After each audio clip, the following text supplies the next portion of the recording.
হয় কিথের স্ত্রীকে। স্ত্রী ভেতরে ভয় পাচ্ছে কিনা সেটা ভেবে তাকে অভয় দিতে অনুমতি ছাড়াই রুমে প্রবেশ করেন এই ব্যক্তি। এ সময় ঘটে মর্মান্তিক এই দুর্ঘটনা।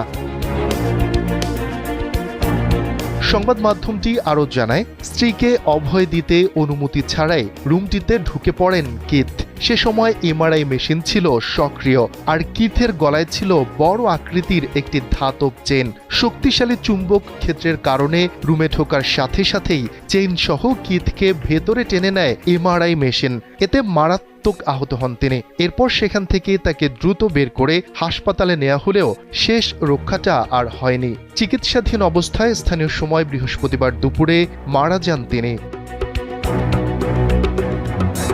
এমআরআই মেশিন ব্যবহারের আগে সাধারণত রোগীদের ধাতব বস্তু ছাড়া কক্ষে প্রবেশ করতে হয়। এমনকি পোশাক পর্যন্ত পরিবর্তন করানো হয় যাতে কোনো ধাতব